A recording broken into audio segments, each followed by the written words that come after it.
आजिर शिशु आसंता कालीर भविष्यत। शिशुर भविष्यत शिक्षक और शिक्षयित्री दायित्व। मात्र शिक्षक शिक्षयित्री स्कूल रे पाठ पढ़ाइबा छाड़ी आंदोलन करने को आगे चली।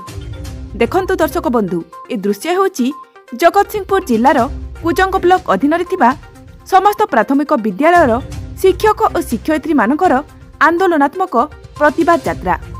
प्राय शताधिक महिला और पुरुष शिक्षाकर्मी सेमानकर दाबीपत्र सहित पंकपाल साई विद्यालय ठारू विभिन्न स्लोगान मान देई पदयात्रा रे आसी पंकपाल स्थित मंडल शिक्षा अधिकारी कार्यालय ठारे पहुंची एक प्रतिवाद सभा करथिले।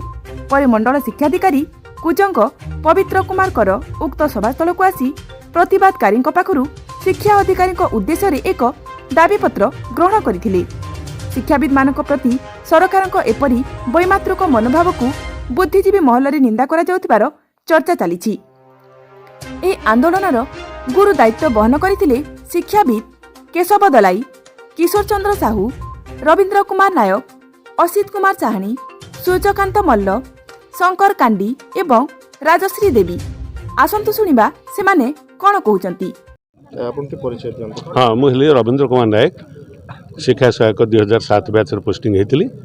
एवं पंडुआ हाईस्कल चाकरी करुच्ची एवं कुजंग ब्लॉक अधिवासी। आपण ए जो आज रैली रे आसीचंती कोन पे आसीचंती, आपनकर उद्देश्य कोन? आमर उद्देश्य है सरकार जो 2013 रु ठिका बा चुक्ति भित्तिक पदवी उठेदेले अथच आम मान पेटर सीधा सड़क नात मारे जहाँफल कि आम भोकिला होगी रहीगलु। दीर्घ 6 वर्ष काल अवैतनिक भाव में खटी खटी एवं जहाँ रेगुलार हो से पुणी परिणत बयस जहाँकि आमर भविष्य बोले किसी ना ना पहले प्रिय परिजन ना बंधु बांधव ना परिवार को आम देखा समय पाऊनु बा समय पाइले जहाँ पाउछु स्वल्प वेतन ताहा आम आपण परिचय दियंतु।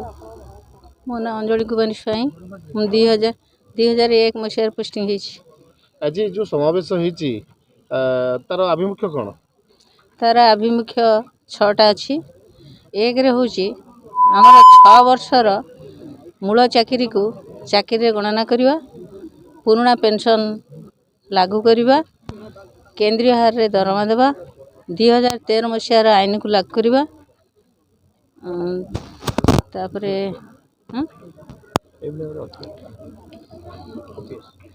हाँ ओपीएस कहली एनपीएस बदल रे ओपीएस दाबी आउ शिक्षक मानकर जो सम्मान आमे जेहेतु सरकारंकर पैसा नथिला बेले आमे संस्था को जगी जगी चलथिलु।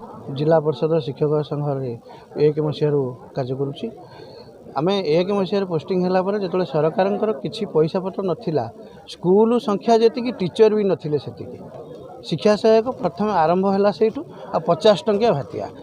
तापर सरकारंकर पैसा आस्ते आस्ते वित्तभूमि बढ़ला पर सरकार ए जो 2022 मसीहा अक्टोबर 16 रे माने आम सम्माननीय मुख्यमंत्री जन्मदिन भेटी करदे जे कॉन्ट्रैक्चुअल पोस्ट उठीगला कि सेटा 2000। मो शत्रुघ्न प्रधान, मो कुजंग ब्लॉक शिक्षक। आम 2004 पोस्टिंग हो। आम आज कहीं आपण मान सम्मुखें ए कथाटे कहूँ जे आप निश्चित भाव जानते ये हूँ दुख और परितार विषय जे जितेबाला 2013 मसीह समस्ते रेगुलार हेले आमर चुक्तिभित्तिक शिक्षक उठे देकर 6 वर्ष को कार्यकारी कले यहाँ आमर हो पाला ना। तेणु यहाँ कहीं हो पाला ना, तेणु शिक्षक जो प्राथमिक शिक्षक से इग्नोर कले आपण निश्चित भाव जानते। तेणु यहाँ आम बेस चीज कहूँ। तेणु आमर मुख्य दाबी है जे आमर जो 6 वर्ष मूल चाकरी से मिसाज और आम 6टी इंक्रीमेंट पाइबे आम बहुत खुशी हबू। द्वितीय कथा है आमर जो पुराना पेंशन अच्छी। चंद्र दलाई, कुजंग ब्लॉकर शिक्षक संघर आवाहक।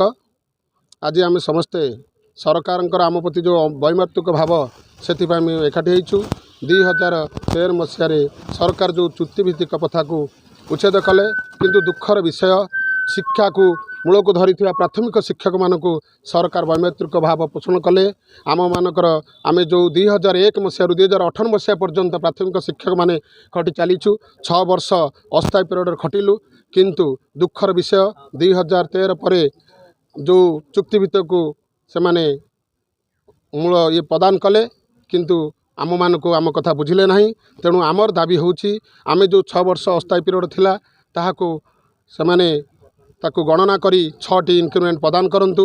ଆଉ ଦୁଃଖର ବିଷୟ ଯେଉଁ ନ୍ୟୁ ପେନ୍ସନ୍ ଯୋଜନା କରିଛନ୍ତି ସେଥିପାଇଁ ଆମେ ସରକାରଙ୍କୁ ଖଟିବୁ, ଶିକ୍ଷାକୁ ମୂଳଦୁଆରକୁ ଆମେ ଗଢ଼ିବୁ, କିନ୍ତୁ ଆମେ ଯେଉଁ ନୂଆ ପେନ୍ସନ୍ରେ ଆମ ପରେ ଆମ ପରିବାର ଦୁଃଖରେ ହସିବେ। ତେଣୁ ଆମର ପୁରୁଣା ପେନ୍ସନ୍ ହେଉଛି ଆମର ଦାବି, କେନ୍ଦ୍ରୀୟ ହାରରେ ଦରମା ହେଉଛି ଆମର ଦାବି।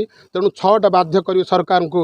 ଆମର ଯେଉଁ ଅସ୍ଥାୟୀ ପିରିୟଡ଼ 6 ବର୍ଷ ଅଛି ତାକୁ ସେମାନେ କ୍ୟାନସଲ୍ କରି ଆମକୁ 6ଟା ଇନକ୍ରିମେଣ୍ଟ ପ୍ରଦାନ କରନ୍ତୁ, ଏବଂ ଯାହାଫଳରେ କି ଆମେ ପୁରୁଣା ପେନ୍ସନ୍ ପାଇ ଆମେ ନିଶ୍ଚିନ୍ତ ଭାବେ। ସେଠି ଆପଣ ପରିଚୟ ଦିଅନ୍ତୁ। ମୁଁ ହେଉଛି ପବିତ୍ର କୁମାର କର, ବିଓ କୁଜଙ୍ଗ। ସାର୍ ଆଜି ଯେଉଁ ବିଶାଳ ସମାବେଶ ଏଠି ହେଇଛି, ଆଜ୍ଞା, ତାର ଉଦ୍ଦେଶ୍ୟ କ'ଣ? ତ ସେ ଶିକ୍ଷକମାନଙ୍କର ବିଭିନ୍ନ ଦାବି ରହିଛି, ସେହି ଦାବି ଉପରେ ସେମାନେ ସବୁ ଆଜି ବିକ୍ଷୋଭ ପ୍ରଦର୍ଶନ କରିଛନ୍ତି ଏବଂ ତାଙ୍କର ଯେଉଁ ବିକ୍ଷୋଭର ମେମୋରାଣ୍ଡମଟା ସେ ମୋ ପାଖରେ ଦାଖଲ କରିଛନ୍ତି, ମୁଁ ତାଙ୍କୁ ଆଜି ଗ୍ରହଣ କରି ତାଙ୍କୁ ଉଚ୍ଚ କର୍ତ୍ତୃପକ୍ଷଙ୍କର ଅବଗତି ନିମନ୍ତେ ଜଣାଇବି। କୁଜଙ୍ଗରୁ ରଞ୍ଜନ କୁମାର ମଲ୍ଲିକଙ୍କ ରିପୋର୍ଟ, କଳିଙ୍ଗ ଟିଭି 24।